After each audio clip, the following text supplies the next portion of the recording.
Baik. Bismillahirrahmanirrahim. Kita akan coba melihat apa yang disampaikan oleh para ulama di dalam kitab mereka terkait dengan sholat istisqa. Bismillahirrahmanirrahim. Qala al-musannifu rahimahullah wa nafa'ana Allahu bi'ulumihi fid dharaini amin. Faslun. Ini adalah satu pasal. Ya, pasalnya terkait dengan sholat istisqa. Pertanyaannya adalah apa itu istisqa? Istisqa secara bahasa berasal dari kata istasqa, yastasqi. Di dalam Al-Quran itu ada dalil di surah Al-Baqarah ayat 60. Surah Al-Baqarah ayat 60, ketika Nabi Musa bermohon kepada Allah, wa idistasqa Musa liqaumihi faqulna dhrib bi'asakal hajar. Ketika Nabi Musa memohonkan diturunkan hujan oleh Allah untuk kaumnya, lalu Allah berfirman kepada Nabi Musa, pukullah dengan tongkatmu batu. Kemudian dari batu itu terpancar air. Itu bentuknya. Berbeda dengan Nabi Musa, kita tidak hanya dalam bentuk doa saja, tapi ada ibadah sholatnya dalam syariat Nabi Muhammad. Sholatnya disebut sholat istisqa. Sholat memohon diturunkan Kata istisqa artinya diguyur, memohon diguyur. Disiram, memohon disiram. Dari kata saqo yasqi, kalau saya datang saya siram tanaman itu namanya saqo yasqi. Istasqa memohon disiram. Seperti itu. Nah, kapan disyariatkan sholat istisqa? Ketika terjadinya kekeringan. Ketika kita butuh air, tanaman butuh air, hewan-hewan sudah membutuhkan air, sedangkan kekeringan sedang melanda. Maka saat itu disunnahkan oleh Rasulullah SAW kita melakukan sholat istisqa. Nah itu dia. Nah, jangan lakukan musim hujan, banjir. Jangan lakukan musim hujan nanti banjir. Nah, lakukan musim. Ustaz, kami sudah melakukan sholat istisqa, tapi belum Allah izinkan turun hujan, lakukan lagi. Jadi bisa dilakukan berulang kali sampai kemudian turunnya hujan. Kalau sudah turun hujan, sunnah mandi dengan hujan itu pertama sekali. Makanya sholat istisqa lebih baik dilakukan di tanah lapang. Begitu turun hujan, kalau misalkan kita melakukan sholat istisqa saat itu turun hujan, sunnah itu kena dengan air hujan itu, karena itu air rahmat itu. Karena turun atas dasar kita permohonan hamba, maka sunnah itu terkena air itu, basah-basahan. Jangan bawa payung makanya. Kalau pergi sholat istisqa bawa payung. Nah, kalau sholat ini nggak apa-apa bawa payung. Kalau sholat istisqa sunnahnya basah. Bisa dipahami? Baik. Itu sholat istisqa. Kemudian sunnah membawa semua orang. Ya, yang orang tua yang masih sanggup berjalan, anak kecil semua boleh dibawa. Sunnah hukumnya. Termasuk binatang. Itu juga dibawa.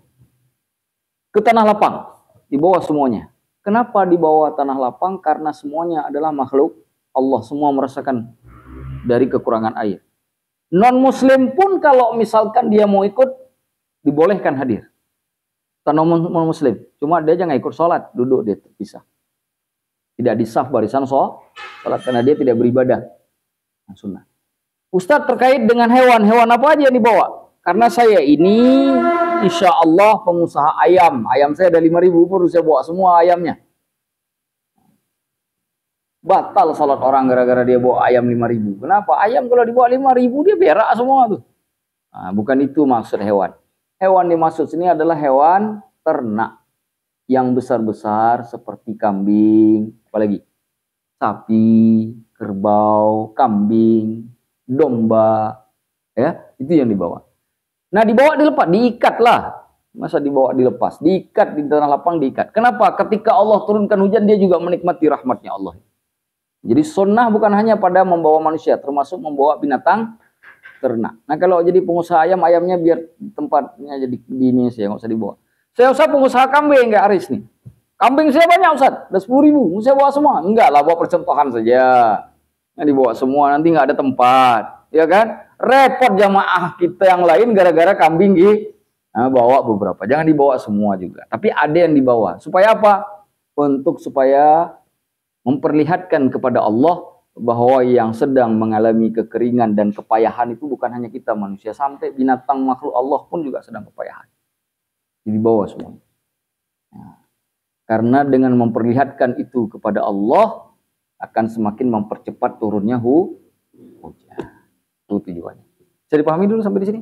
Kita lanjutkan. Wa salatul istisqa'i, dan salat istisqa atau salat turun hujan masnunatun, hukumnya sunnah. Hukumnya sunnah. Baik bagi seorang yang sedang dalam perjalanan ataupun bagi yang mukim. Ini kita lagi perjalanan ke Bandung. Bandung tuh sedang mengalami kekeringan misalkan. Orang Bandung lagi sholat istisqa, kita boleh ikut. Walaupun di tempat kita, misalkan saya berasal dari Afrika misalkan. Tempat saya tak ada kering. Kebalik ya, Afrika yang banyak kering, Bandung nggak kering. Nah kira-kira lah begitu. Nah tetap di tempat itu kita sunnah untuk melakukan sholat, karena tempat tujuan kita itu kering. Jadi sunnahnya bukan hanya kepada yang mukim tinggal di negerinya, tapi juga sunnah kepada orang yang dalam kondisi musafir. Yang penting satu. Apa yang penting? Disebutkan di sini indal hajati min inqita'i ghaithin. Itu dalam kitab syarah. Itu enggak ada kitab di situ. Saya lagi baca kitab ini. Kitab itu namanya kitab Matan Ghayah wa Taqrib, disyarah oleh Ibnul Qasim Al-Ghazi, ditulis nama kitabnya Fathul Qarib Al-Mujib. Kitab Fathul Qarib Mujib ini disyarah lagi oleh Imam Al-Bajuri, namanya Hasyiah Bajuri. Jadi itu 1, 2, 3. Tapi kalau belum tamat tuh jangan coba-coba baca ini. Tuh caranya. Itu 1, ini 2, ini 3. Ini kalau udah tamat itu boleh belajar syarah ini. Udah tamat syarah ini baru belajar ini. Itu 1 jilid tipis, ini 1 jilid tebal, ini 2 jilid. Itu cara belajar ya. Kok usah kasih tahu biar paham cara belajar ilmu itu. Bisa dipahami? Jadi sunnahnya ketika diperlukan disebabkan karena hujan sudah tidak turun. Itu. Nah kalau disebut indal hajah saat diperlukan, maka kalau nggak turun berarti kita butuh terus kan? Maka boleh diulang-ulang. Itu kalimatnya. Maka boleh diulang-ulang. Bisa dipahami? Alhamdulillah.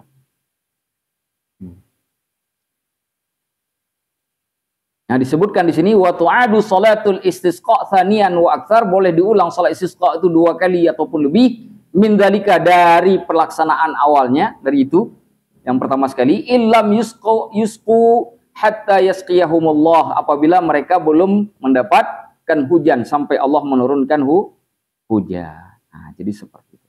Allahu a'lamu bis-shawab. Nah baik.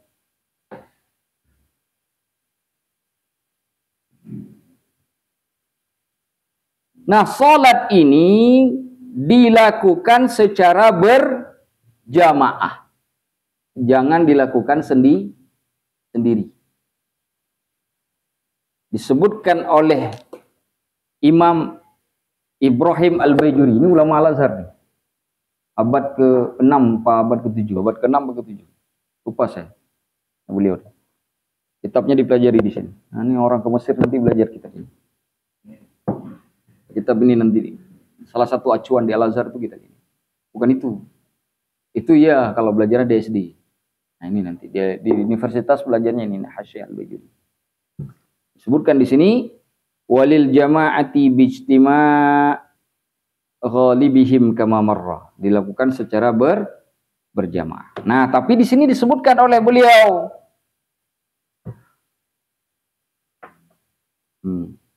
disebutkan wa yadkhulu waqtuha lil munfaridi bi iradati fi'liha. Kalau kita udah nggak bisa lagi ngetakan nggak ada orang nih, sendiri saja kita. Ya, kalau orang yang sendiri itu mau melakukan dibolehkan. Nah, tapi kalau ada jamaah jangan sendiri sholatnya. Pergi ikut jamaah. Bisa dipahami? Sebutkan di sini. Baik. Kita lanjutkan. Faya'muruhum faya'muruhumul imamu bittaubah. Imam itu memerintahkan mereka untuk bertaubat. Was-sadaqati, dan sedekah, wal khuruji minal madzalim, dan keluar dari perbuatan-perbuatan kezaliman, wa musalahatil a'da, yang punya musuh baikan tuh memusuh. Wa siyamu thalathati ayyamin, dan puasa 3 hari. Nah, jadi sebelum kita keluar dikasih pengumuman imam. Imam ini siapa? Imam ini biasanya kalau di dalam fikih itu orang yang bertindak sebagai khatib dan juga sebagai imam salat yang dipercaya di tempat itu, karena imam itu nggak kayak kita kan. Kalau kita kan bisa ganti-ganti. Kalau di Arab itu dulu kalau imamnya itu saja. Nah, itu disebut imam. Jadi itu orang yang punya wewenang besar di dalam urusan keagamaan di tempat itu. Diumumkan ke masyarakatnya. Kita mau melakukan sholat istisqa, ini kekeringan. Sumur sudah tidak lagi keluar airnya, sudah jauh sekali. Mata airnya sudah ke bawah sekali. Maka apa yang dilakukan oleh imam tersebut? Diperintahkan kepada kaum muslimin, 1, taubat. Kenapa disuruh taubat? Karena ini kita mau minta doa sama Allah. Doa itu terhijab dengan sebab adanya dosa. Terhalang. Maka disuruh taubat supaya nanti ketika kita lakukan sholat istisqa tidak ada yang menghalangi doa yang menyebabkan Allah tidak mengijabah doa itu sehingga hujan tidak turun. Maka disuruh taubat. Jadi kalau sekarang kan sering begitu, ayo sholat istisqa, ayo aja berangkat sholat istisqa, nggak ada lagi perintahin. Jadi itu ada bagian yang sekarang banyak dihilangkan.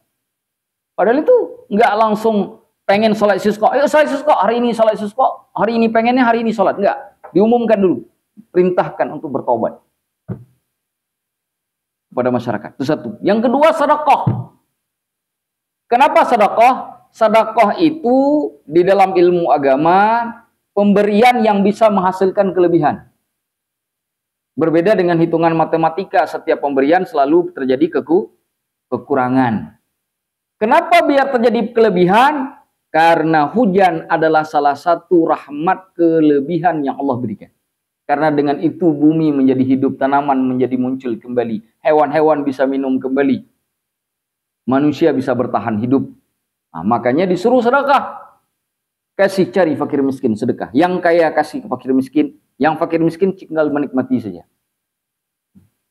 Tadi itu tuh. Yang ketiga, wal khuruji minal madzalim. Diperintahkan oleh imam, dikasih tahu siapa yang sudah berbuat zalim, tinggalkan. Kalau ada orang yang zalimi, minta maaf.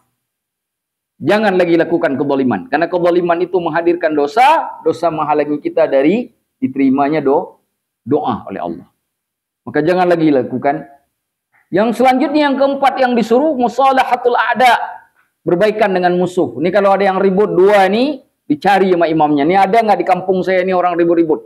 Yang belum damai, didamaikan dulu sebelum melakukan sholat istisqa. Karena itu juga bisa menjadi penghalang turunnya hujan. 4 itu. Yang kelima, baru kemudian sifatnya sangat individu. Puasa 3 hari. Jadi sholatnya di hari keempat. Pengumumannya hari ini. Mulai besok sholat puasa 3 hari berturut-turut. Hari keempat kita akan melakukan sholat istisqa. Tapi hukumnya sunnah memang. Hukumnya sunnah. Tapi walaupun sunnah kan punya kekuatan yang sangat besar supaya doa kita nanti pada saat mengerjakan sholat istisqa itu dikabulkan oleh Allah. Jadi kita naikkan grafik diterimanya doa kita oleh Allah melakukan ini. Puasa. Hari keempat, kan puasa tadi 3 hari. Hari keempat kita keluar juga dalam kondisi berpuasa. Jadi total semuanya puasanya 4 hari. Nah, puasanya total semuanya sunnahnya 4 hari. Keluar ke lapangan pada hari yang keempat. Thumma kemudian yakhruju bihim, imam keluar bersama dengan jamaahnya, dengan mereka, masyarakatnya, fil yaumir rabi', pada hari yang keempat. Fi thiyabi bidlatin, pada pakaian yang sederhana. Tadinya pakai dasi yang mewah-mewah, udah buka lah, pakai baju biasa saja. Tapi tetap bersih. Kenapa pakai baju biasa? Mau menghambakan diri ke Allah. Pakai baju biasa. Wastikanatin, baju yang memberikan ketenangan. Watadarru'in, dan kemudian dalam kondisi kita penuh dengan ketundukan. Tundukan ke Allah. Tahu kan kalau kita datang ke orang minta utang uang gimana? Melas kan? Nah, itu lagi caranya. Walaupun ketika kita minta balik dia yang keras kepala. Nah, tapi harus begitu. Melas. Ya kan? Coba kalau saya datang ke Arif, saya butuh duit. Cepat kasih. Mana mau dikasih? Ustadznya apaan? Ini bukan minta ini, malah ini namanya. Tapi kalau Ustadz mau tak ada uang, kasihlah. Tak ada uang dicari itu. Kenapa? Hatinya runtuh. Luluh hatinya. Coba kalau itu nggak usah kita lakukan ke manusia, lakukan ke Allah. Ilmu itu sudah ada di kita, tapi yang sering kita praktek ke manusia. Nah sekarang kita pindah prakteknya ke Allah. Tinggalkan. Ke manusia tak usah lagi luluh gitu. Cukup ke Allah sih. Ya Allah tak punya duit. Kita ini salah kaprah. Sukanya melas ke manusia. Sama status WA. Apalah daya. Allah tak baca. Allah dengar doa. Nah, ke sujud ke Allah tuh minta. Nah, orang yang butuh Allah itu harus lembut hati. Merayu. Apa bahasa merayu? Merayu. Laki-laki kalau tak bisa merayu tak dapat istri. Kenapa ke sana ya? Ini salah sinyal. Tapi betul loh. Ya kan? Kalau tak pintar merayu tak dapat istri. Tapi saya mengajarkan jangan merayu macam-macam. Nah, merayunya artinya merayu yang sifatnya tidak melanggar syariat Allah. Kenapa? Ilmu itu bisa dipakai, tapi jangan pakai ke manusia, pakainya ke Allah. Merayu Allah. Ya Allah, aku ini kan hambamu ya Allah. Itu kan merayu tuh. Ya kan? Nah, coba kalau kita merayu ke manusia, aku ini kan saudaramu. Aku ini kan kekasih hatimu. Itu baru suka merayu ke manusia begitu. Kenapa ilmu itu kita pakai ke Allah? Ya Allah, aku ini hambamu kan. Kau yang ciptakan aku kan. Sedangkan aku butuh. Tak ada tempat aku meminta kalau bukan kepadamu. Ya Allah. Merayu kepada Allah. Watadarru'in. Penuh ketundukan. Penuh ketundukan ke Allah.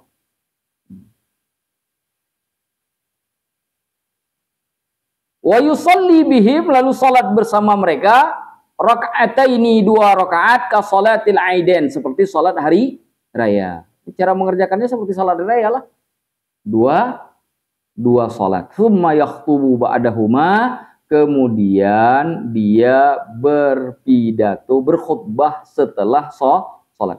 Jadi persis seperti kita melakukan salat Aid. Rukun-rukunnya sama tuh dengan salat Id. Nah, khutbah 2 kali, di mana kemudian di antara 2 khutbah itu ada duduknya. Nah, kemudian apa beda dengan sholat Id? Kalau sholat Id kan kita takbir kan? Berapa kali di khutbah pertama kita takbir? Hah? Betul lah. Itu sholat. Khutbah masa 7. Khutbah berapa kali kita takbir? Nah, khutbah Id 9. Kalau khutbah kedua 7.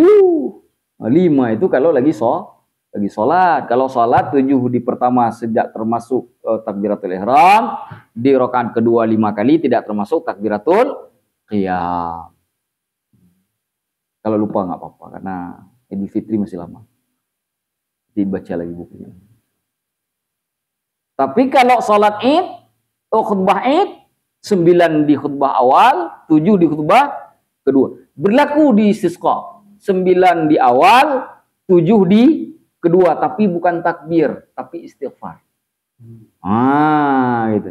Diganti takbir. Kalau tadi kan takbir kan?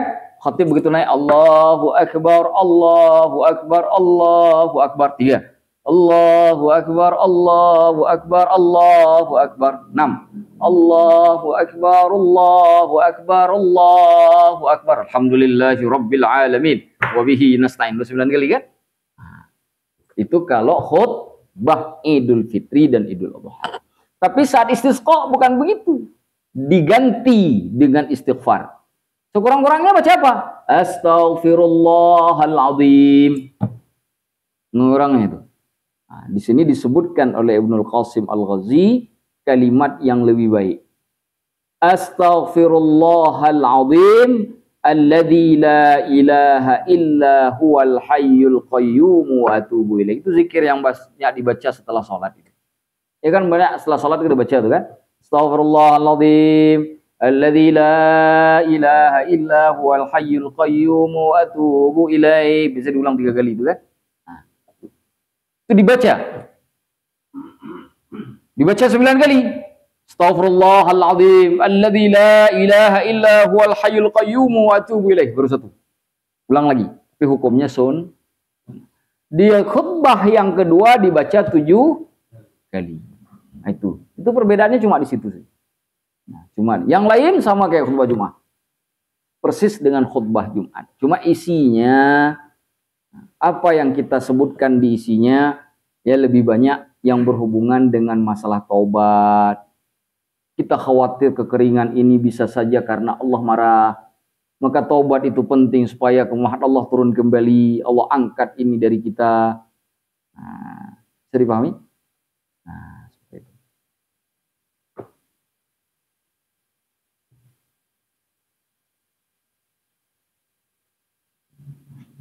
Nah, di dalam khutbah, pada saat khatib khutbah nih, ya kan? Khatib wa yuhawwilu ridaahu, merubah arah ridanya. Syal yang dipakai, salnya dirubah. Sebagai simbol adanya perubahan keadaan. Misal nih kan. Misal nih begitu saya tarik kan begini nih. Yang atas jadi ke bawah, yang kanan jadi ke kiri. Ini saya ubah begini. Kemudian saya balik begini lagi. Saya pakai. Ini saya bukan istisqa ya.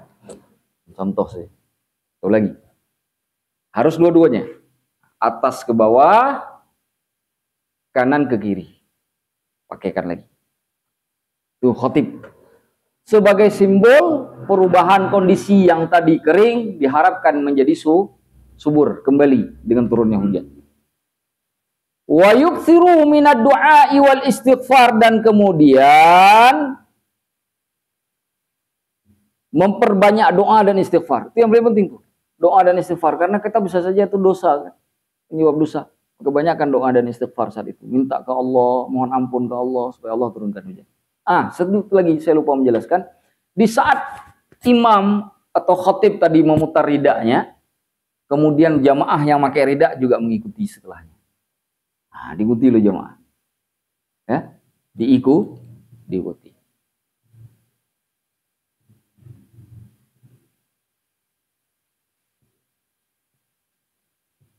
Sudah.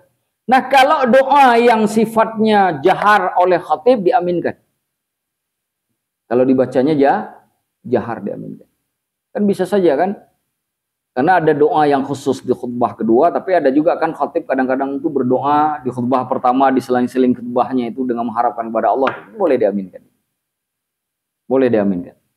Karena memang disunnahkan untuk memperbanyak doa dan memperbanyak istighfar.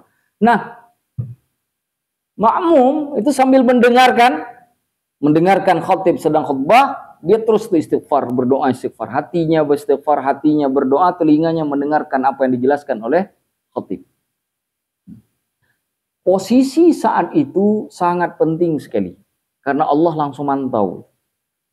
Apakah kita datang karena benar-benar butuh kepada Allah karena menganggap diri kita sebagai hamba, atau karena butuh karena memang dengan syarat kita ingin jadikan Allah sebagai karyawan kita. Kan ada juga orang itu baru minta kalau sudah butuh.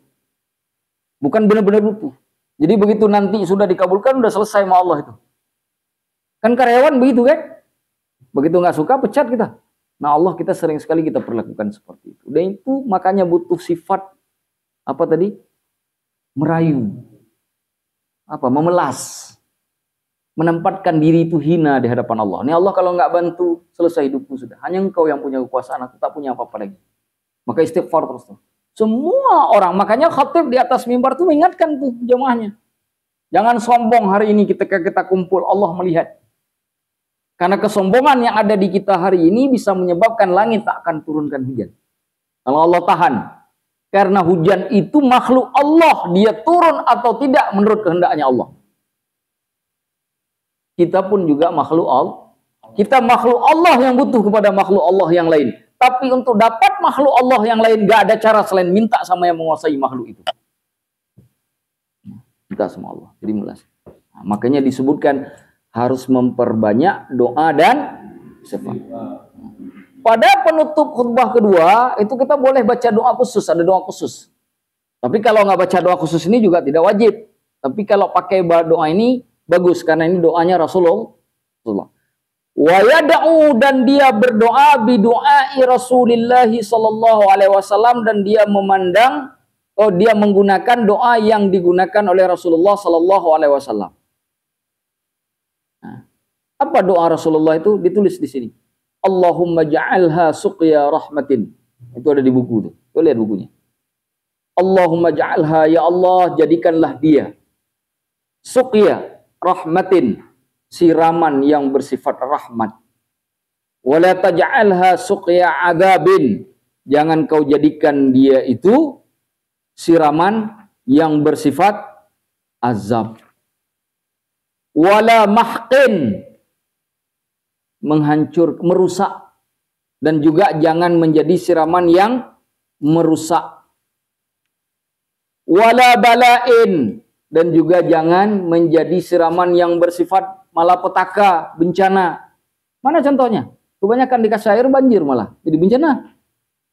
Kau cukupkan keseimbangan itu, engkau lebih maha tahu daripada kami makhlukmu ini, ya Allah. Wala ahadmin, dan juga bukan yang menghancurkan. Hadmin itu menghancurkan. Wala gharaqin, dan juga bukan siraman yang menenggelamkan. Itu biar enggak tadi banjir tadi. Jadi kita butuh banyak tapi tidak sampai menenggelamkan. Ya, Ashraf ya, udah tenggelam kayaknya. Oh enggak. Baik. Alhamdulillah. Allahumma ya Allah, ala dirabi wal akam, di tebing-tebing dan juga tempat-tempat yang datar. Siram semua ya Allah. Jangan kau siram di tempat yang datar. Tebing pun ya Allah kau siram. Jangan cuma tebing yang kena, sedangkan tempat yang datar tidak engkau siram ya Allah. Semuanya engkau siram ya Allah. Nah itu kira-kira begitu ya. Wa manabiti syajar, dan tempat tumbuh-tumbuhnya tanaman. Pohon. Syajar itu pohon. Ini pohon udah mati ya Allah. Udah mulai tumbang karena dia kekeringan. Kau siram ya Allah kembali supaya tumbuh kembali makhluk-makhlukmu dari tumbuh-tumbuhan itu. Wa butunil audiyah, dan juga tempat-tempat air yang ada di wadi-wadi. Wadi itu tempat yang terbuka. Apa istilah oase-oase itu? Ya. Itu biasanya di padang-padang itu, di tempat yang lapang itu ada oase-oase itu. Oase itu kayak apa ya? Kolam renang gitu. Nah, kayak kolam renang itu. Itu kalau lagi kering juga dia bisa kering, tapi biasanya lebih banyak air tuh. Nah, oase. Makanya dulu di Arab itu ada orang namanya suku Badui itu, nomaden itu, pindah dia satu tempat lain, salah satunya nyari air itu tuh oase-oase itu. Jadi di tempat-tempat daerah-daerah tanah-tanah lapang kau siram semuanya. Pokoknya intinya doa ini minta kepada Allah, jangan ada tempat ya Allah yang kau kosongkan, yang kau biarkan tidak basah. Semuanya basah ya Allah. Mau yang tinggi maupun yang rendah, mau yang curam maupun yang biasa yang datar, semuanya ya Allah kenakan. Allahumma hawalaina, ya Allah sirami sekitar kami semuanya. Wala alaina, jangan kau jadikan siraman itu menjadi malapetaka atas kami. Kau beri manfaat untuk kami dengan siraman itu. Jangan sampai siraman itu malah menjadi malapetaka. Kan bisa kan Allah kirim malapetaka? Mana contohnya? Allah tenggelamkan satu kaum dengan sebab keingkarannya. Mana contohnya? Firaun. Ya kan? Itu kan ditenggelamkan oleh Allah pakai air tuh. Betul tidak? Karena keingkaran mereka. Bisa Allah lakukan, gampang. Idza qadha amran ay yaqula lahu kun. Allahumma asqina, ya Allah, hendaklah engkau sirami kami. Isqi itu kalau istasqa minta disiram, kalau isqi sirami. Artinya sirami, turunkan hujan untuk kami ya Allah. Nah, itu namanya. Nah, ini lagi. Ghaithan, dalam bentuk hujan. Mughithan, yang lebat. Ghaithan hujan, mughithan yang lebat. Hanian, teduh. Hujannya besar tapi menenangkan. Menyenangkan. Kan kita kayak anak kecil dulu di desa-desa. Saya tuh kalau dulu tuh kecil, itu salah satu yang paling saya senang itu mandi hujan. Kalau mandi hujan, nggak dikasih keluar rumah, nangis saya udah. Kenapa? Hari raya. Hujan itu bagi anak kecil di kampung saya hari raya lebaran tuh. Pakai celana pendek, nggak pakai baju, lari. Oh. Apalagi kalau ada ya jalanan yang licin tuh kan, pakai apa namanya pelepah dari pohon pinang. Pohon pinang tuh, duduk 3 orang. Yang di depan tuh supir. Oh, senang betul kita. Lebaran. Mak kita lihat pukul jidat. Kenapa? Kotor semuanya. Nggak cukup 1 rinso. Kita mah senang betul tuh. 1 kampung orang keluar. Kata orang jangan main hujan nanti sakit. Justru yang jarang main hujan saking sakit. Hujan tuh. Nanti kalau udah punya anak keluar ya. Hujan di rumah keluar. Kenapa? Hujan itu rahmat, menenangkan. Makanya diminta ke Allah hani'an. Meneduhkan ya Allah, yang menenangkan. Jangan, karena nanti ada hujan yang menakutkan, diiringi oleh guntur. Tapi memang beda petir itu. Petir di daerah saya sana di Aceh itu nggak terlalu keras-keras. Di sini petir tuh macam di atap rumah. Kita di dalam rumah tuh kaget kita. Di atap rumah nih petirnya gede-gede. Di tempat saya petir tuh kecil-kecil. Kayak jauh ke sana. Ya kan? Di sini di dekat dari sebelah sana, habis itu situ lagi sebelah sana lagi. Petir tuh kayak di atas rumah di sini tuh. Nah, itu kan kita takut main di luar rumah tuh kan. Apalagi lihat kelihatan api itu. Jangan-jangan tuh saya yang dicari itu. Gitu kan. Kalau begitu jangan suruh keluar rumah anaknya. Ntar saya yang salah pula. Jadi hujan yang meneduhkan, menenangkan. Nah, itu nggak apa-apa. Kalau nggak menenangkan jangan. Ntar dianggap kita orang tua yang tidak bertanggung jawab. Kan begitu kan? Jadi kullu syai'in likulli maqalin maqamun wa likulli maqamin maqam. Jadi ada tempatnya tertentu. Mari'an.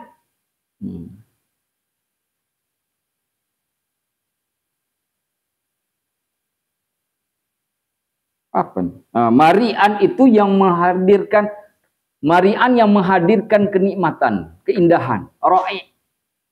Ra'i, orang Arab tuh kalau bilang sesuatu yang bagus ada ra'i jiddan. Ini indah sekali, ini bagus sekali. Jadi mari'an yang menghadirkan keindahan, kenikmatan. Ya kan indah, orang tadi kering, sekarang udah nggak kering, indah kan? Sekarang udah basah, orang gembira, senang. Coba nanti lihat YouTube kasus salat istisqa di Turki. Beberapa tahun yang lalu tuh ada salat istisqa di Turki, lagi salat Allah turunkan hujannya. Sekali lagi berdoa tuh Allah turunkan. Senang mereka tuh. Takbir mereka tuh habis salat takbir. Ya Rabb, Allah. Aja lihat di YouTube-nya. Biar terbawa bagaimana cara bersyukur kepada Allah. Lihat, bagus, saya kira itu bagus. Saya lihatnya berkali-kali, saya lihat. Senang saya lihatnya. Sahan. Tadi mari'an ya. Sahan itu artinya syadidul waqi' 'alal ardi liyughawwisa fiha. Syahan itu artinya benar-benar dibutuhkan oleh bumi, sangat dibutuhkan.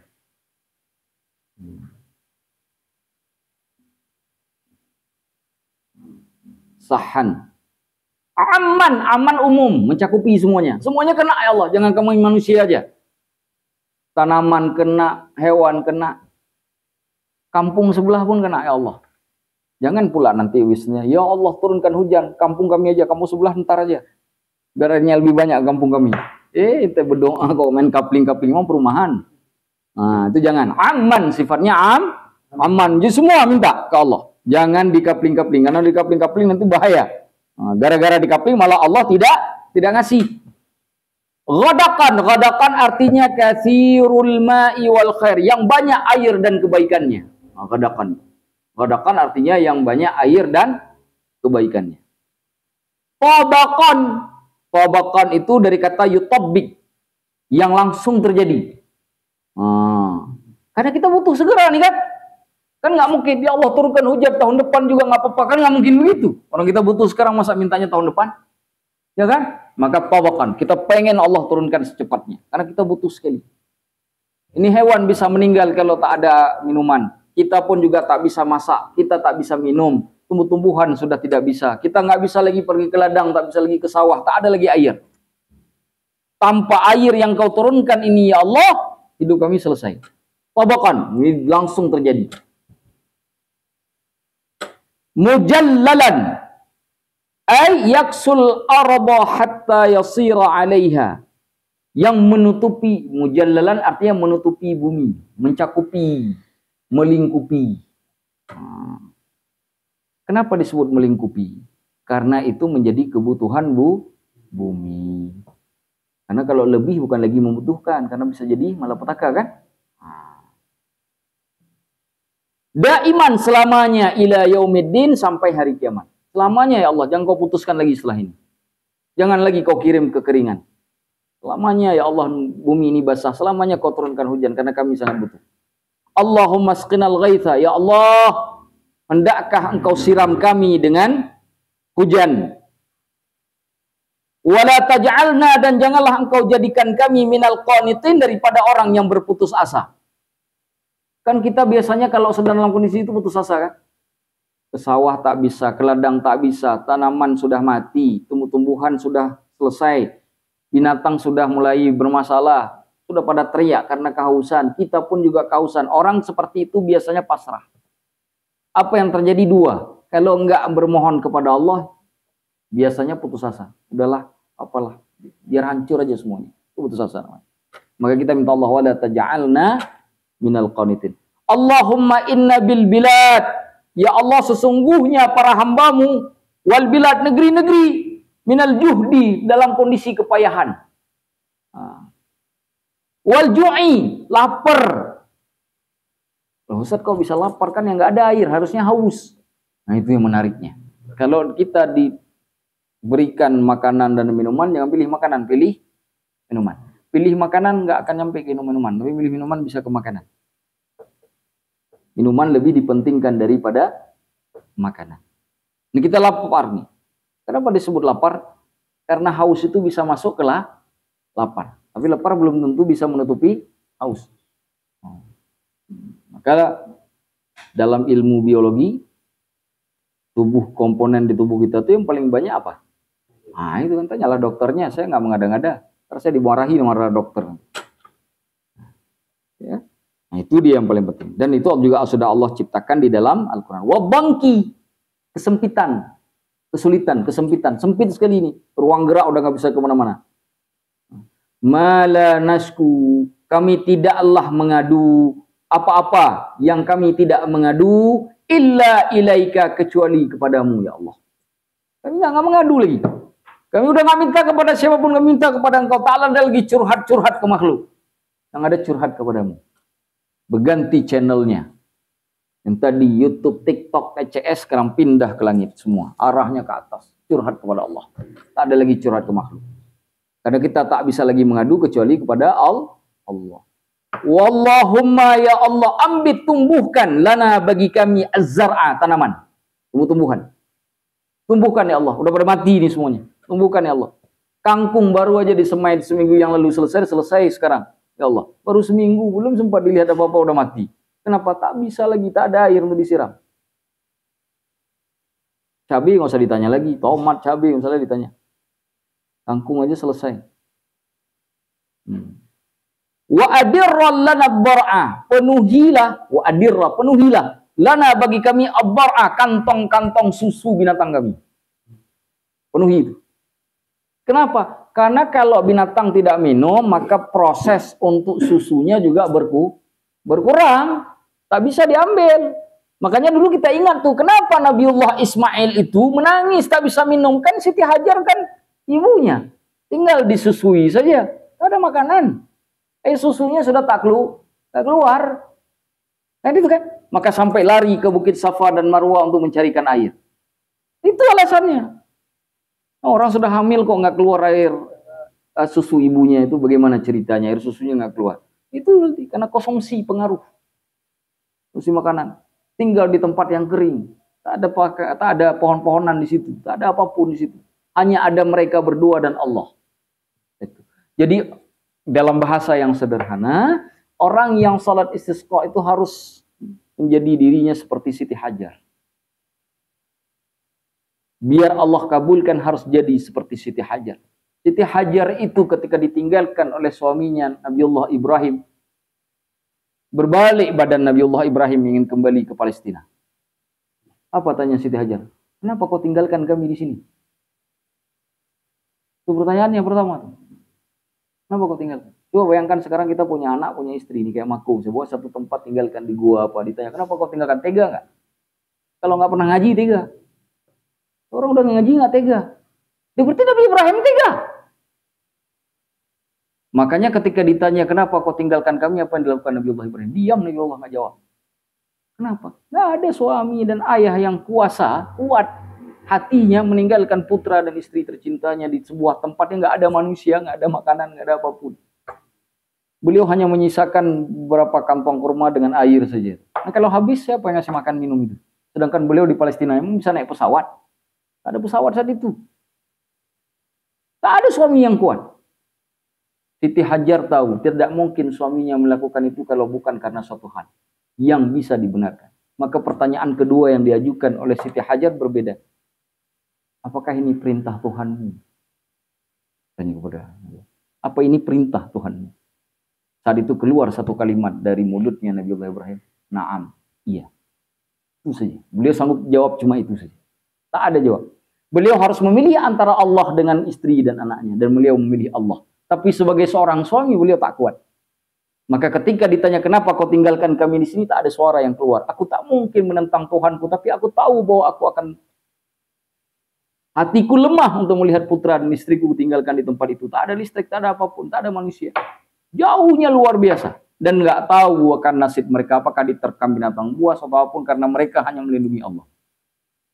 Sampai istrinya Siti Hajar bertanya dengan pertanyaan yang berbeda. Apakah ini perintah Allah? Ini pertanyaan istri yang baik ini. Istri soleha. Coba kalau istri kita, suami macam apa kau? Tapi tidak dengan Siti Hajar. Kenapa? Karena suaminya juga baik kan? Suami baik ketemu istri baik.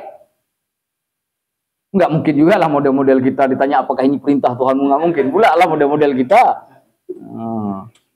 Ya kan, salat subuh jam 7, apakah ini perintah Tuhanmu? Betul aja lah kalau ngomong. Ya kan? Tapi tidak dengan Siti Hajar. Apa yang dilakukan Siti Hajar kemudian? Apa yang dilakukan Siti Hajar kemudian? Tahu nggak? Kalau ini perintah Tuhanmu, maka Tuhanmu itu tidak akan pernah menyia-nyiakan kamu. Itu kalimatnya. Berangkat. Itu tuh. Nabiullah Ibrahim itu bicaranya bukan begini-begini di depan, udah jauh. Nabi Ibrahim dipanggil, disusul. Karena Nabiullah Ibrahim begitu meletakkan Hajar dengan Ismail langsung pergi, nggak kuat hatinya. Kalau coba sabar ya, udahlah nggak jelas itu, nggak mungkin balik itu ke Palestina itu. Nggak mungkin Nabiullah Ibrahim Palestina. Sabar ya, karena berita Allah nggak ada tuh, nggak jadi balik itu. Kita manusia punya hati. Tak kuat, maka beliau pamit langsung tanpa menoleh. Begitu ditanya pun beliau tak jawab dan tak menoleh. Sambil ditanya apakah ini perintah Tuhanmu, satu jawaban saja. Iya. Apa yang kemudian menguatkan langkah Nabiullah Ibrahim ketika Siti Hajar mengatakan jika itu perintah Tuhanmu, Tuhanmu tidak akan menyia-nyiakan kamu. Itu kalimatnya. Maka makna dari salat istisqa itu berapa banyak, berapa sering kita kekurangan. Yang setiap waktu kita minta Allah turunkan hujan. Mungkin hujannya bukan dari langit, tapi hujannya pekerjaan, hujannya uang, hujannya makanan, hujannya macam-macam.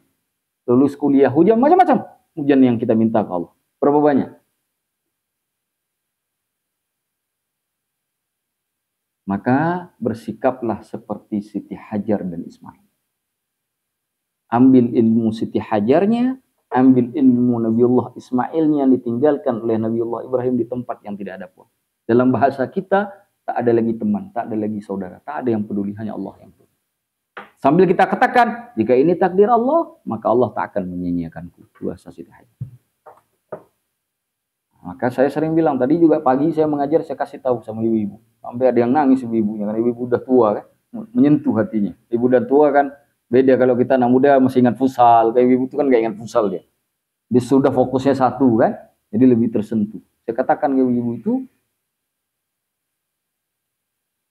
kita kadang-kadang sering sekali curhat kepada makhluk daripada curhat kepada Allah. Ketika ada masalah langsung ke makhluk dulu. Saya begini, saya begana, saya begitu. Ya kan? Padahal hal pertama siapapun nih di kalangan manusia, orang yang baik itu adalah orang yang pertama sekali menjadikan Allah di peringkat pertama sebagai list yang menjadi curhatnya. Sebelum dia ngomong ke manusia, dia curhat dulu ke Allah. Ke makhluk itu nanti. Allah dulu dia cerita. Allah dulu dia. Tanpa orang, jangankan orang-orang di sekitarnya, tetangganya aja nggak tahu dia lagi curhat dengan Allah. Curhat dulu ke Allah. Itu bahasa dan sikap Siti Hajar. Kenapa kita banyak masalah tapi nggak tenang? Kita punya masalah sedikit-sedikit jadi goncang lelah. Ya kan? Langsung kayak kontak listrik berapa ribu watt gitu.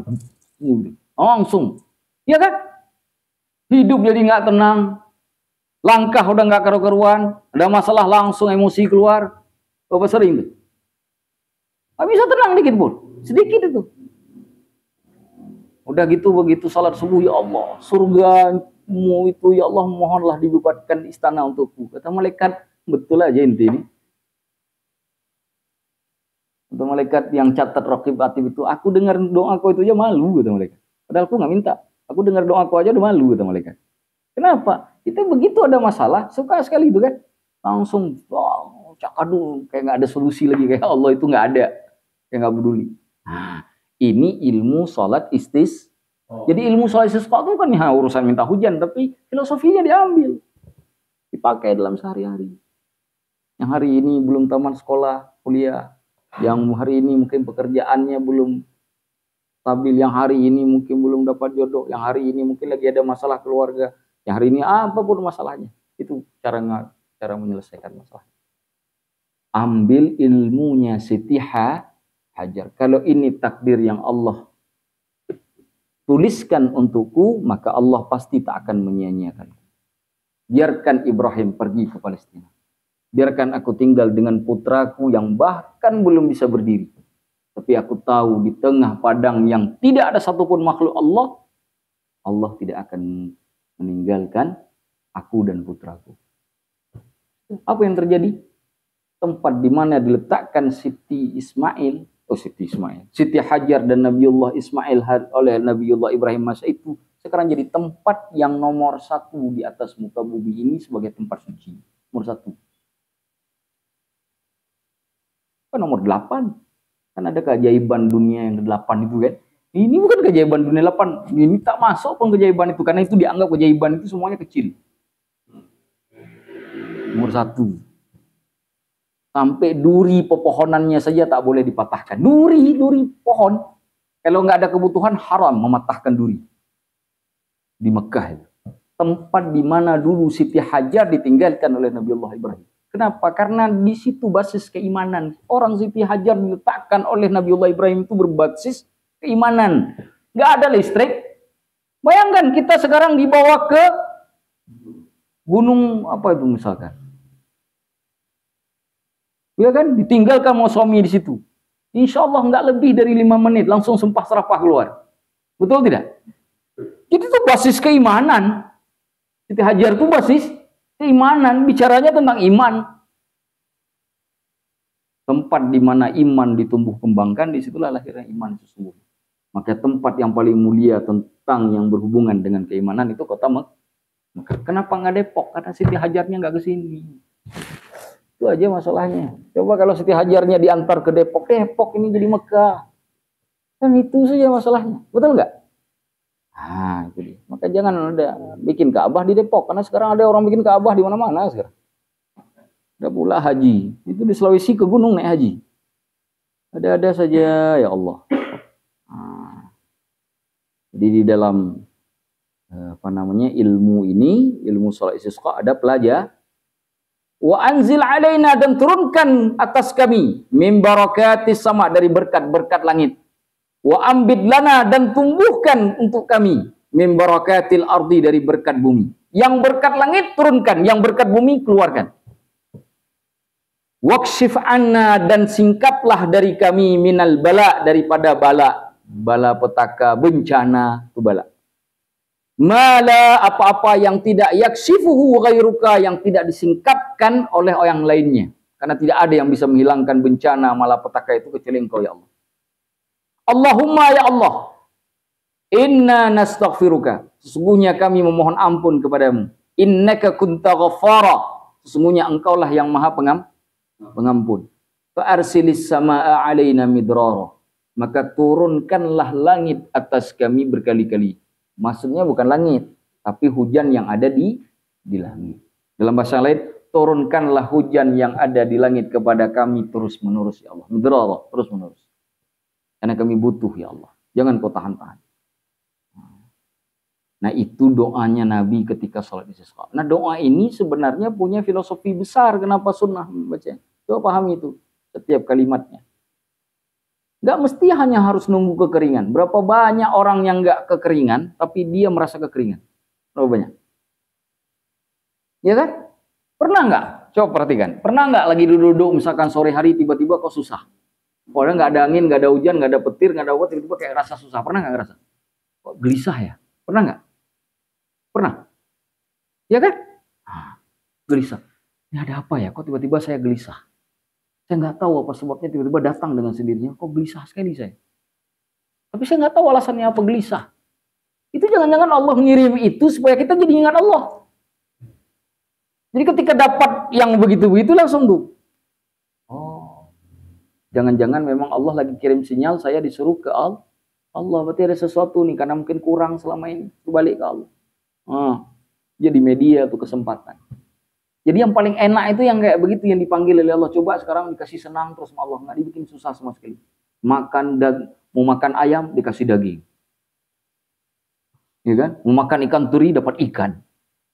Padahal makannya tadi ikan teri, terinya hilang dapat ikan. Kan ikan laut lagi. Ya kan? Enak betul. Ya kan? Baju minta satu dapat dua. Ya kan? Pengen pakai sandal dapat sepatu. Semua dapat. Nggak pernah susah.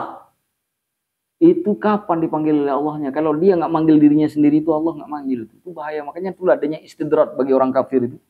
Dikasih nikmat terus menerus, tapi sebenarnya itu adalah azab. Nah itu dia. Hati-hati. Lalai itu hati-hati. Jadi ketika Allah mengingatkan, kaget itu. Kayak kita kaget bangun tidur tuh. Kenapa ya? Karena kaget sekali. Nah, mungkin itu jangan-jangan sekali-sekali dibangun tahajud. Lah ini kucing. Padahal mungkin jadi dikirim Allah tuh kucing tuh. Tunggu bangunin kita. Kucing pula kita salahkan. Aku lempar nih, aku lagi tidur. Padahal tuh gak pernah dia ganggu kita tuh. Semua umur dia tinggal di rumah kita, baru kali itu dia cakar kita tuh malam itu. Mungkin dia pun udah bosan, udah berapa tahun tinggal di sini, tak pernah kau salat tahajud. Aku cakarlah sekali kata. Tapi kan izin Allah kan. Dia cakar supaya kita bangun. Belum pernah dia cakar. Jangan-jangan memang dibangunin Allah buat salat tahajud. Kalau kita nggak, yang tadinya selimutnya segini sekarang kesini. Pindah nutup semuanya. Sama seperti ada satu cerita tuh, ada orang tenggelam di laut. Tenggelam di laut. Tiba-tiba lewat kayu. Ini laut, masak kayu, minta tolong. Ya udahlah, dia nggak ngambil kayu itu. Sampai tenggelam mati. Begitu mati, ketemu malaikat. Dia kan ketemu malaikat kan habis mati kan? Bukan mati hidup. Mati ketemu malaikat. Kenapa aku cepat sekali matinya? Nah kan Allah udah kirim dari kayunya, salah kau sendiri tak kau ambil. Kenapa kau pula salahkan Allah? Ya kalau kau nggak ngambil kayu itu ya tenggelam matilah. Masa tenggelam hidup? Kata malaikat. Itu juga sama. Jadi jangan-jangan dicakar itu dibangunin sholat tahajud. Begitu ketemu Allah, ya Allah nggak pernah kau bangunkan budak, kau kirim tuh kucing suruh cakar wajahmu.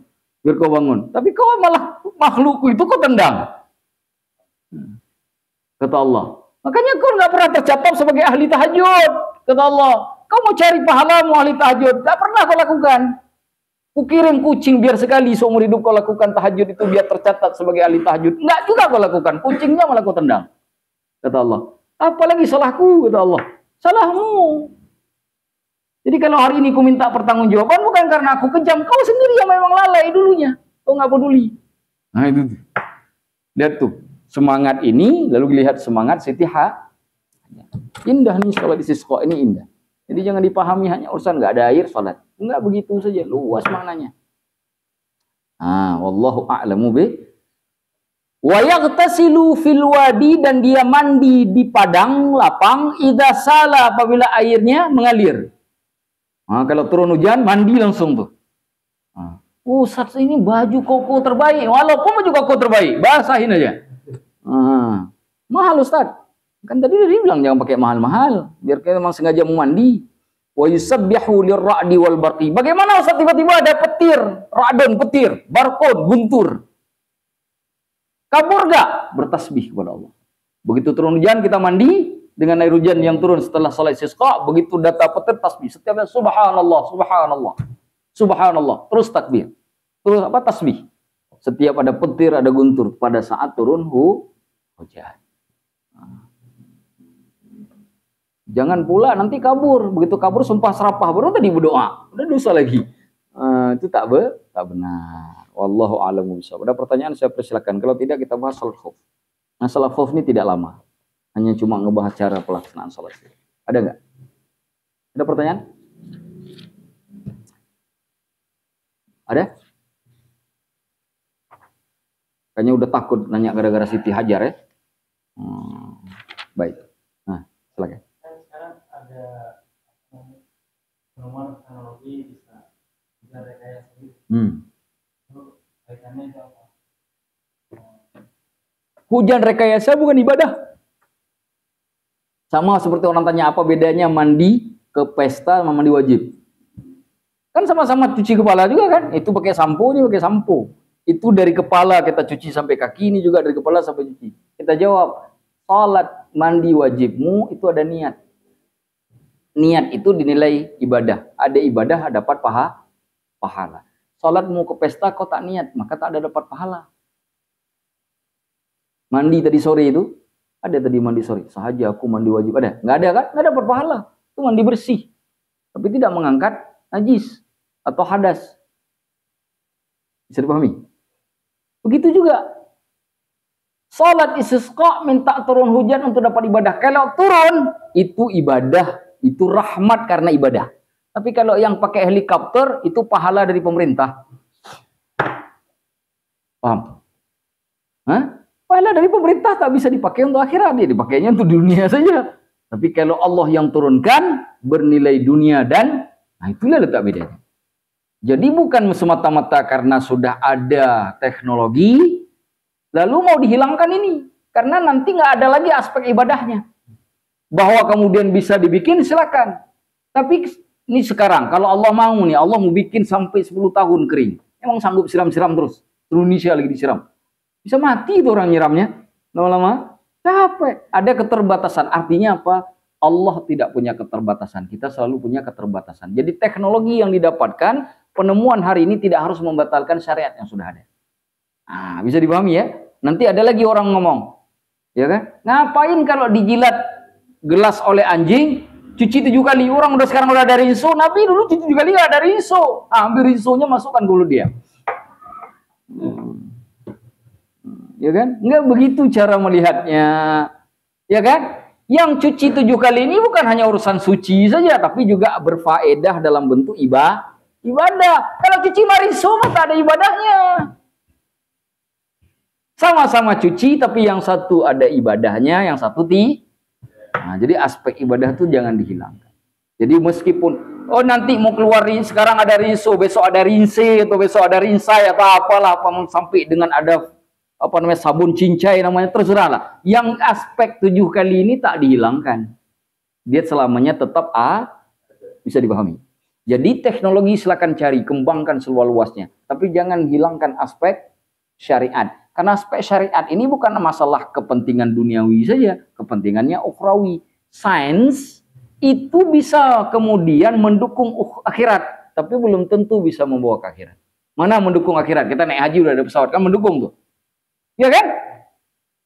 Bisa kan mendukung ke akhirat. Tapi yang kita ke akhirat itu bukan karena naik pesawatnya, karena hajinya. Bisa maksud tahu, paham maksud saya? Itu. Jadi jangan gara-gara sudah ada pesawat nggak perlu lagi naik haji. Jangan begitu pula. Bisa dipahami ya? Nah, kita berharap memang kaum muslimin sekarang nih lagi masalah nih kaum muslimin. Kenapa? Karena teknologi masih dikuasai oleh non-muslim kebanyakan. Pesawat masih non-muslim yang bikin, obat-obatan masih non-muslim yang bikin.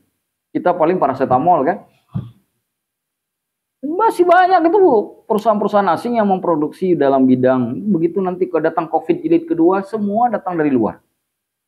Ya kan? Jadi kita butuh orang Islam sekarang yang kerja di teknik, apa penemuanmu dalam bidang teknik, yang kerja dalam bidang elektrik, apa penemuanmu dalam bidang elektrik, yang kerja matematika, apa penemuanmu dalam matematika.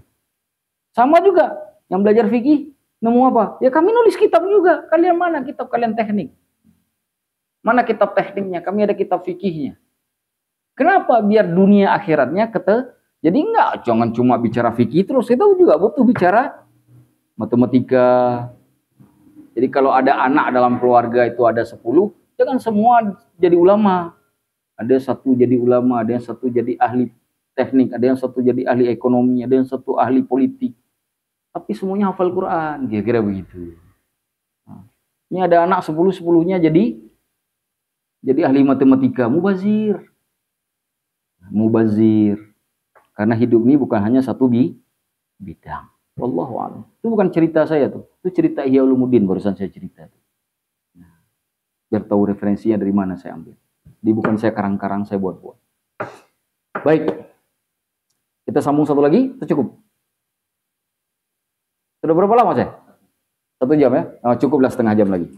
Insyaallah. Baru jam 10 lewat 20. Bismillahirrahmanirrahim. Faslun, satu fasal fi salatil wa salatul khaufi, dan salat khauf ada thalathati adrub. Ala atas thalathati adrub, 3 bentuk. Jadi salat khauf itu 3 bentuk. Saya cerita dulu apa khauf. Khauf itu khaufa ya khaufu, yang artinya takut. Salat khauf artinya salat dalam kondisi takut, ketakutan. Tapi bukan karena takut ketemu hantu di kuburan.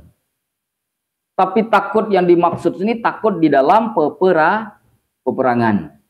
Nah, jadi kalau kita takut di malam hari, takut ke WC, takut kenapa mati lampu, nah itu tak bisa salat khauf, tak bisa dipakai. Salat khauf ini hakikatnya salat wajib yang dikerjakan secara khauf. Nah gitu. Salatnya salat wajib, salat subuh, salat duhur, salat asar, salat maghrib. Tapi cara mengerjakannya tidak lagi mengikuti pola yang biasanya dilakukan secara normal. Kalau normal, kalau kita berjamaah, imamnya 4, kita 4. Kalau kita belum sampai 4, imamnya sudah sampai imam, ya kita masbuk, kan begitu. Tapi kalau berbarengan dengan imam salam, kita salam, kan begitu. Itu cara melakukan wajib ittiba. Imam sujud, kita sujud. Imam ruku, kita ruku. Imam duduk antara 2 sujud, kita duduk antara 2 sujud. Nggak boleh imam sujud, malas ngikut imam udah 3 rakaat, rakaat keempat saya ikut diri sendiri. Ruku, nggak dapat pahalanya. Kalau nggak niat keluar, batal sholatnya itu. Karena sudah tidak ada ittiba. Ittiba itu hukumnya Nah, sholat khauf itu begitu dilakukan. Kenapa? Terjadi peperangan. Nabi itu pergi ke medan tempur. Musuh sudah di depan. Udah berbaris. Dulu kan orang perang itu berhadapan-hadapan itu.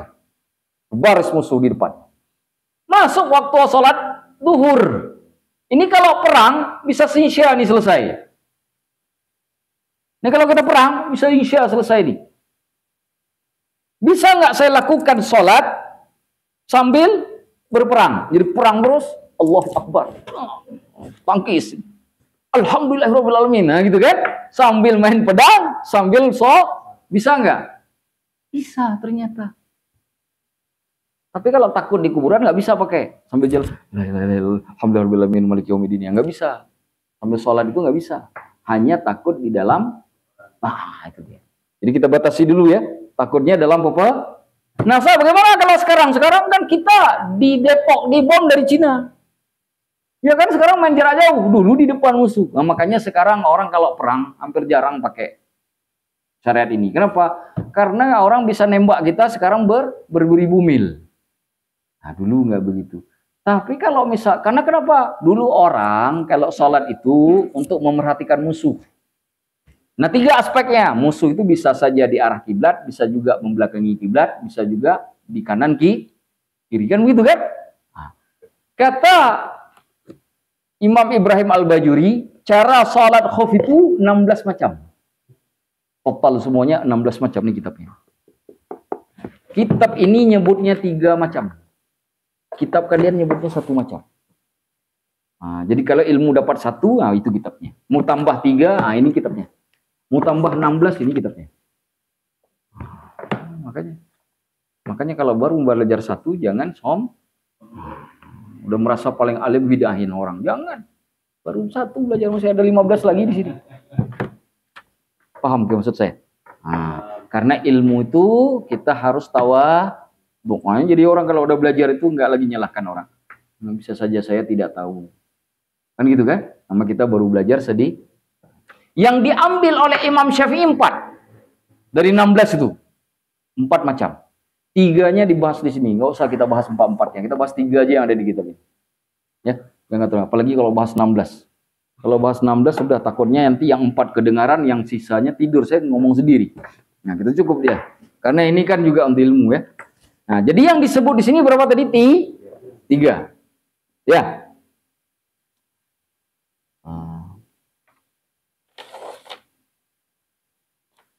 Yang satu, ahaduha ayyakunal aduwu, posisi musuh fi ghairi, pada selain jihatil qiblah, sisi kiblat. Jadi kalau kiblatnya ke sana, berarti di sisi lain, bisa di sana, bisa di sana. Ya kan? Nah, jadi kita itu sholatnya berarti kalau kiblat kita nggak sebelah kanan, maka kiblat kita di sebelah kiri. Kan begitu kan? Karena bukan di arah kiblat. Atau juga bisa membelakangi kiblat. Jadi bisa ke kanan, bisa ke kiri, bisa di belakang. Pokoknya dia bukan arah kiblat musuh.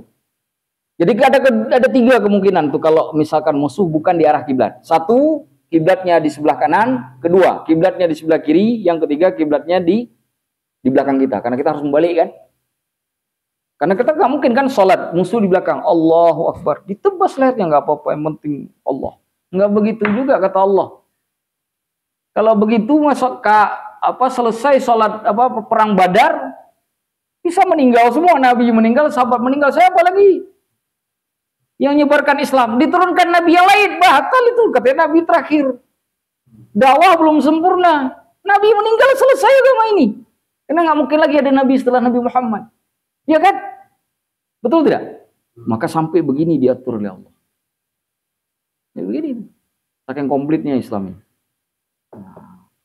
Jadi kalaupun kita jarang praktek masalah salat khauf, apalagi di Indonesia tidak ada peperangan, maka setidaknya kita memahami dari sisi hikmah betapa sempurnanya agama kita dengan ada syariat yang semacam ini.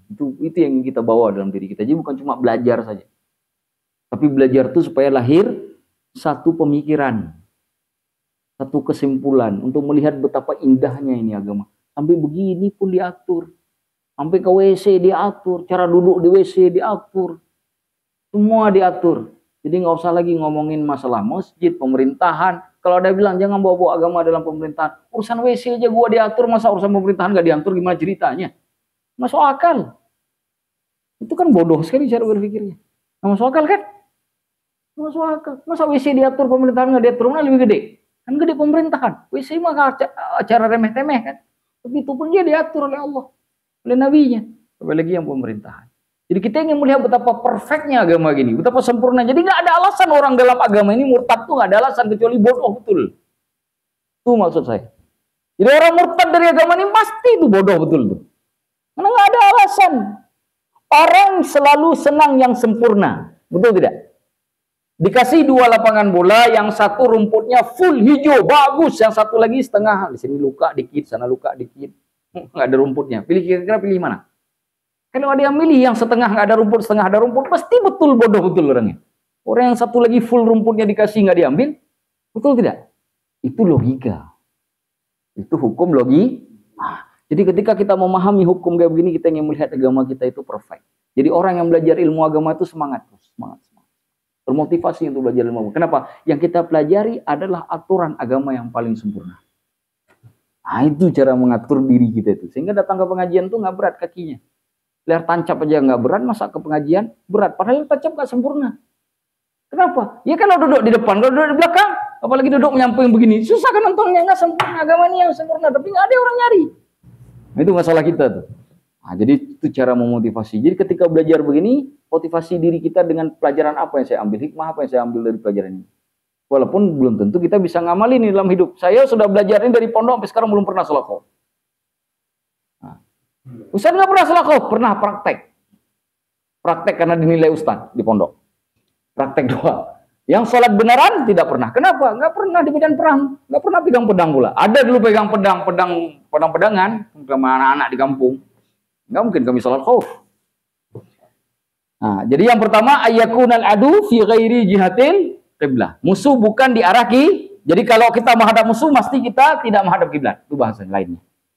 Fa yufarriquhumul imamu firqatain. Cara salatnya imam membagi dua kelompok.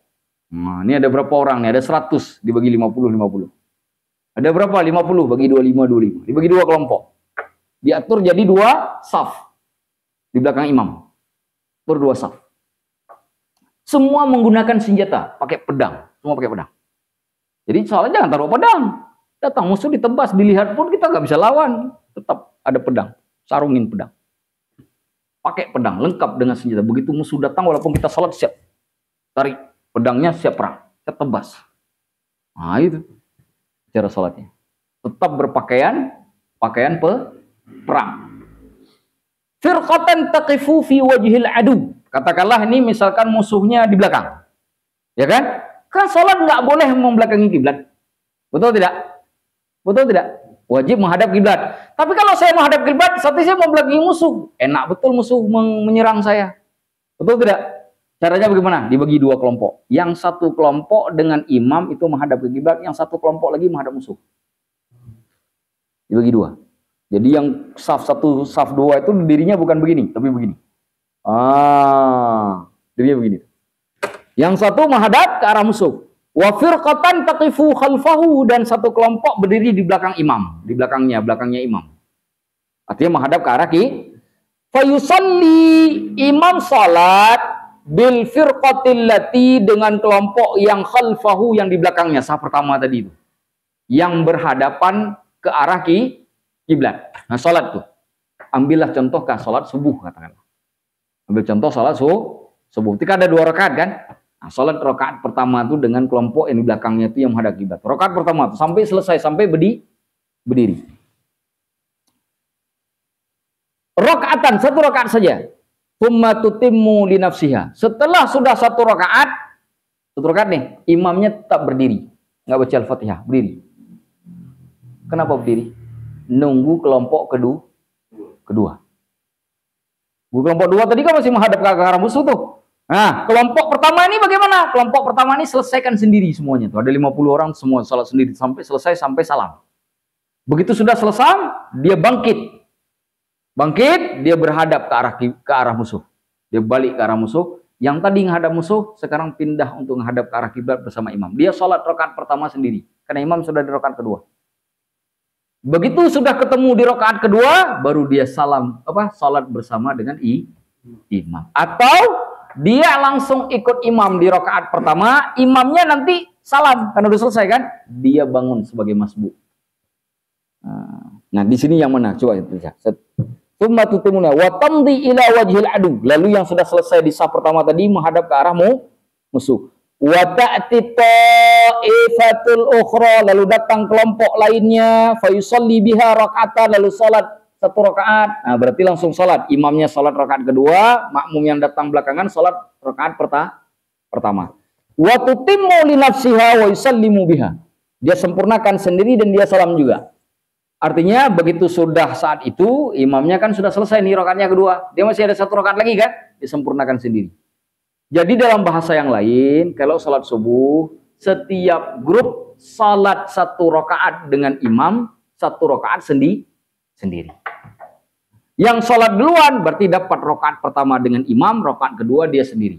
Yang salat belakangan, saf yang satu lagi, yang belakangan, dia salat yang rakaat pertama bersama imam, lalu dia masbuk untuk rakaat kedua diselesaikan sendiri seperti rakaat salat biasanya. Nah, bisa dipahami? Itu kalau salatnya membelakangi atau bukan dari arah kiblat. Wasani, yang kedua, ayyakunal adu, apabila musuh fi jihatil qiblah, di arah kiblat. Nah, tadi di belakang kiblat. Sekarang memang arahnya kiblat. Kita semua ini ada 2 saf, dua-duanya menghadap kiblat karena musuh di arah kiblat. Apa salatnya? Fa yasuffuhumul imamu saffain. Imam kemudian membentuk dua saf. Wa yuhrimu bihim. Bertakbiratul ihram dengan kedua saf tadi itu. Semua itu. Salat barengan itu. Tapi menghadap kiblat, menghadap ke arah musuh. Musuh kalau mau nyerang kan dapat dilihat tuh, kalau mau datangnya mikir juga kali, pedang ada di badan. Walaupun dia lagi sholat, kalau kita datangi dia bisa saja nembang. Dia mikir dua kali, tapi kalau dari belakang kan cara mikirnya beda. Nah kalau di depan boleh sholat berbarengan dengan imam langsung tuh dua saf tadi itu. Nah kalau yang bukan arah kiblat satu-satu kan, jelas tadi. Nah. Faida sajada, apabila imamnya sudah sujud, sajada ma'ahu ahadus safain, maka salah satu saf sujud. Kenapa nggak boleh sujud dua-duanya? Karena musuh berdiri. Kalau dua-duanya sujud, ditebas sambil sujud. Maka sujud yang satu masih berdiri. Kan setelah ruku i'tidal kan? Oh, i'tidal. Begitu sudah i'tidal, satu saf diatur, makanya diatur. Nanti ini kamu dulu yang sujud, yang sana jangan sujud. Nanti kasih tahu imam. Salah satu saf itu sujud bersama imam di rakaat pertama. Sedangkan yang satu saf lagi masih berdiri. Sudah. Apa yang dilakukan kemudian? Wa waqafa as-safful akharu yahrusuhum, sedangkan saf yang lainnya wa waqafa berhenti. Jadi tidak sujud bersama imam. Itu apa tujuannya? Yahrusuhum, untuk menjaga mereka. Menjaga, jangan sampai diserang oleh musuh. Fa idza rafa'a, apabila sudah terangkat dari sujud, dua-dua sujud tuh. Sujud, duduk antara dua sujud, sujud lagi, bisa bangun untuk rakaat kedua. Lahiquhu, kemudian yang rakaat kelompok yang kedua mengikuti kelompok yang pertama. Nah, dia sujud sendiri, kemudian duduk antara dua sujud, sujud lagi, kemudian berdiri, ketemu lagi di rakaat kedua. Nah, imamnya juga nunggu. Jangan mentang-mentang udah ini main cepat aja, tunggu mereka lagi ngerjain. Sekarang yang berdiri imam dengan saf yang kedua, yang pertama. Nanti begitu rakaat kedua begitu juga. Boleh dilakukan dengan saf pertama duluan yang sujud dengan imam, yang lain nunggu, atau ditukar. Karena tadi kamu udah sujud dengan imam, sekarang kami yang sujud dengan imam. Boleh ditukar. Cuma pada posisi sujud. Kalau tadi posisinya di rakaat. Bisa dibedakan? Itu yang kedua. Yang ketiga. Yang terakhir. Ayyakuna fi syiddatil khawfi. Ya. Ayyakuna terjadi atau berada fi syiddatil khawfi, pada ketakutan yang luar biasa, wal tihamil harbi, dan memuncaknya peperangan. Peperangan udah memuncak sekali, nggak jelas lagi ini. Ada yang dari arah kiblat, ada yang nggak dari arah kiblat, ada yang dari belakang, udah kemana-mana tuh. Nggak bisa lagi kita ngatur-ngatur saf. Udah perangnya udah berkecamuk, gimana ngatur saf? Kan kalau udah berperang itu dulu kan udah bersatu tuh. Dua kubu kalau sudah berperang dia bersatu kan, udah main tebas-tebas saja tuh, ya kan? Nggak bisa lagi kita atur saf. Bagaimana cara sholatnya?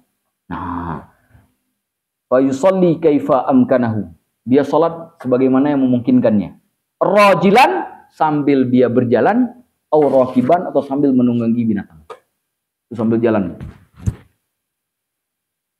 Misalkan nggak bisa ruku tuh, bisa juga kan begitu ditebas ruku subhana rabbil azim yang kalah. Gitu-gitu ya, sampai selesai. Sujud bagaimana? Kan nggak bisa sujud ke bawah. Syarat. Sujud seperti orang sakit tuh kan. Ini kalau biasanya sakit nggak bisa berdiri, ini sakit nggak bisa ruku.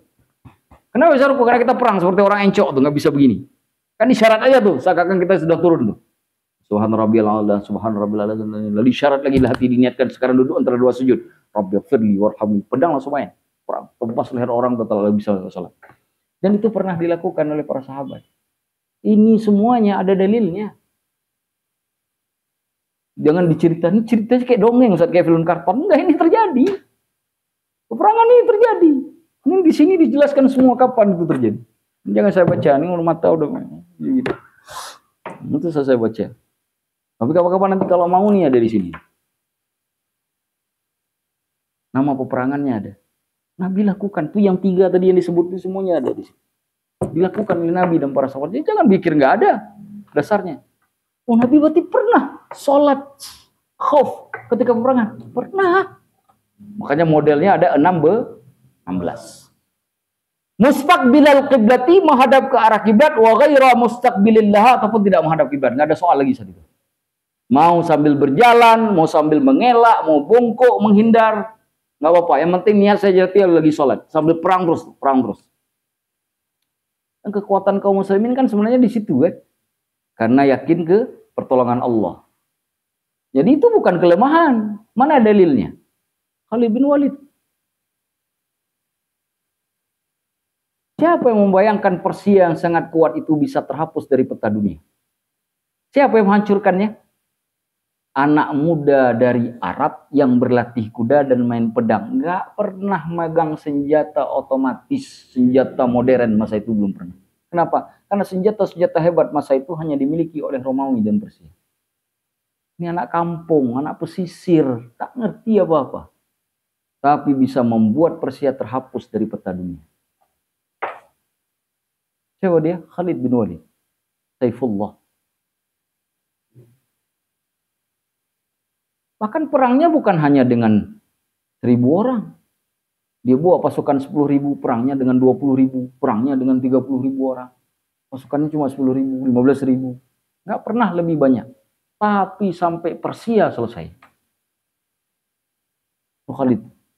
Apa yang menyebabkan Khalid itu bisa seperti itu? Satu kan, hubungannya dengan Allah kuat. Hubungannya ke atas kuat. Makanya orang kaum muslimin ketika dulu berperang, dia bukan nyari menang. Lihat tuh, orang muslim tuh gak nyari menang. Nyari apa? Nyari mati. Kaum muslimin tuh begitu maju ke medan perang, dia gak ingat menang, dia ingat mati. Itu yang gue cari. Dan itu sampai ada kisahnya tuh, ada sahabat yang pulang dari perang Uhud masih hidup, dimarahin sama istrinya kan. Kenapa inti masih hidup, kata istrinya. Istrinya bukannya senang dia masih hidup. Dia kenapa inti balik lagi gitu ya. Harusnya udah ke atas, ada masih balik lagi ke bawah sini. Itu gitu. Dulu orang perang bukan karena menang, pengen syahid. Dulu orang bukan mati. Maka ketika orang sudah pengen mati, sampai ini ada di YouTube nih, Rabbah Yahudi dari Amerika kalau nggak salah sampai mengatakan, Bani Ismail itu tidak bisa dikalahkan karena mereka tidak takut mati, mereka itu cari mati.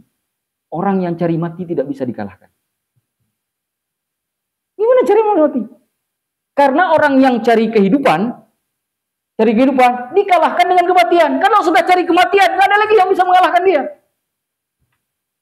Apa yang mau dikalahkan? Pakai apa dikalahkan orang yang pengen mati? Pakai apa kalahkannya? Nggak ada lagi. Makin dibom senyum dia. Dibom senyum. Ke arah bom itu dia. Mau ditembak ke arah tembakan itu dia lari. Ke arah bedel dia lari. Itu yang terjadi dengan para sahabat Nabi dan masih banyak terjadi hari ini di Palestina. Orang lari ke arah tentara lari. Tentara ada 5, dia sendiri lari ke arah tentara. Kalau pakai logika mesti itu stres. Gila. Itu yang dimaksud oleh Rabi Yahudi. Orang yang cari mati tak bisa dikalahkan. Kita ini terlalu cinta dunia maka mudah dikalahkan. Ya kan? Maka dalam perlawanan orang Islam, kami cari mati seperti kalian yang cari dunia. Itu yang dipraktekkan oleh para sahabat Rasulullah. Makanya Khalid bin Walid ketika di akhir hidupnya apa? Nangis. Mau meninggal nangis. Kenapa? Meninggalnya di atas tempat tidur. Sudah puluhan peperangan diikuti, badannya sudah kesabet pedang banyak sekali. Tak berapa banyak sabetan di pedang, tidak ada satupun yang bisa mengambil nyawanya. Allah tak izinkan. Meninggalnya di atas tempat tidur. Berlinang air mata Khalid karena kerinduannya itu mati di medan perang. Kita dikasih sakit saja dikit, bisul. Bukannya kena pedang, bisul. Allah salah. La haula wala quwata illa billah. Bisul mau seperti ini. Generasi kita ini bukan lagi generasi Khalid, urusan bisul kalah. Halo ya Allah, urusan bisul jadi masalah. Ini generasi kita ini lemah betul. Cemen betul, apa kata orang sekarang, cemen ya. Cemen betul generasi kita hari ini. Udah begitu ini generasinya kaum muslimin, generasinya Rasulullah. Pret, Rasulullah bukan para sahabat, bukan begitu generasinya. Membara semangat luar biasa. Tak pantang menyerah. Semangat. Kalau belum sampai di tempat tujuan, tak berhenti. Khalid itu tak pernah berhenti karena perintah Abu Bakar Siddiq jangan berhenti sebelum sampai ke Persia. Tak pernah berhenti, jalan terus. Ada sahabat tuh udah banyak di antara kita yang udah mati itu, berhentilah dulu. Nggak ada, jalan terus. Kenapa? Karena yang dicari mati. Karena itu perintah Allah. Jadi berhenti. Bayang, pasukannya kalah. Atribut peperangan yang dipakai kalah, jumlah senjata kalah, semua kalah. Tapi nggak gentar. Kita lihat Israel didukung oleh Amerika, bergetar lutut kita. Hanya sebuah postingan di Instagram aja udah tak berani. Udah begitu aku generasinya Khalid bin Walid. Nah, bercermin lah. Pasti nggak ada kaca di rumahnya. Hadiahkan kaca ke dia, biar dia banyak bercermin. Benar nggak dia sebagai generasinya Khalid bin Walid? Saya baru lihat video. Merinding saya lihatnya. Kenapa? 13 anggota keluarganya meninggal semua. Anak kecil itu selamat satu. Satu saja dia selamat. Dari keluarga yang 13 cuma satu dia selamat. Itu pun sudah luka di mana-mana di tubuhnya. Masih kecil. Nama dia belum tahu namanya siapa. Mana sekarang? Dulu di Suriah itu ada kaum muslimin diganggu jilbabnya. Auratnya diganggu. Khalifah dari Baghdad, pasukan besar dikirim ke Suriah. Hanya demi satu muslimah. Hari ini dibantai kaum muslimin. Tak ada yang peduli. Hanya walaupun cuma dengan postingan Instagram. Ataupun dengan sebuah doa. Tak ada lagi yang peduli. Lalu bilang, Muslim. Muslim apa? Memalukan jadi Muslim seperti itu. Makanya kita centang perenang. Mudah digoyang. Mudah dihancurkan. Karena kita udah gak kokoh. Ngomong ke langit. Perilaku ke bumi. Bicara ahli surga pada ahli uang, materi. Jadi dengan sholat istisqa kita ingin belajar semangatnya Sayyidah Hajar. Dengan sholat khauf kita ingin belajar semangatnya Khalid bin Walid. Saya ulangi sekali lagi. Dengan sholat istisqa kita ingin belajar dengan kepatriotannya Siti Hajar. Dengan sholat khauf kita ingin bicara tentang patriotnya seorang Khalid bin Walid. Belajar dua bab ini mendapatkan dua keistimewaan. Satu, membaca seperti semangatnya Siti Hajar yang tidak ketakutan. Belajar sholat khauf, membaca dengan semangatnya Khalid bin Walid yang tidak pernah khawatir. Bahkan khawatir ketika meninggal di atas tempat tidur. Karena yang diimpikannya mati di atas tanah di mana pedang berkecamuk. Ya Allah tak izinkan. Khalid sudah banyak melihat para sahabat yang ditebas badannya. Ya, ada yang ditebas tangannya, ada yang ditebas kakinya, ada yang ditebas kepalanya, ada yang mati meregang nyawa di depan beliau. Beliau juga pengen seperti itu, tapi Allah takdirkan di atas tempat itu. Beliau bersenandung. Membayangkan betapa hebatnya beliau, tapi begitu mati, meninggal dunia, Allah takdirkan. Begitu kecintaan mereka. Kenapa? Saya membayangkan, kenapa Khalid bin Walid yang disebut Saifullah malah Allah izinkan di atas tempat tidur. Saya membayangkan ini sendiri. Ini ilmu saya sendiri ya, bukan ilmu di kitab ya. Saya membayangkan begini. Kalaulah Allah semua mengizinkan sahabat mati di medan perang, kita nggak bisa belajar satu pelajaran penting. Apa pelajaran penting? Bahwa untuk membuktikan semua sahabat itu memang cari mati di medan perang, bukan di atas tempat tidur. Makanya Khalid diceritakan oleh Allah. Diizinkan tidur di atas tempat tidur lalu menangis. Untuk membuktikan nih loh semangat sahabat Nabi. Memang cari mati di medan tempur, bukan di tempat tidur. Kalau dibuat tempat tidur seperti Khalid, mereka menangis. Karena bukan itu yang mereka cari. Berapa banyak di antara kita yang pengen hidupnya enak, hidupnya ongkang-ongkang kaki, tapi pengennya surga. Hidupnya santai, nggak ada gelombangnya, nggak ada anginnya, santai. Tapi pengennya dapat bidadari. Aduh ya Allah, mulailah kita bercermin. Wallahu a'lamu. Kita sambung lagi insya Allah 2 minggu lagi. Kita akhiri majelis kita. Silakan dibuka doa khatmul majelis.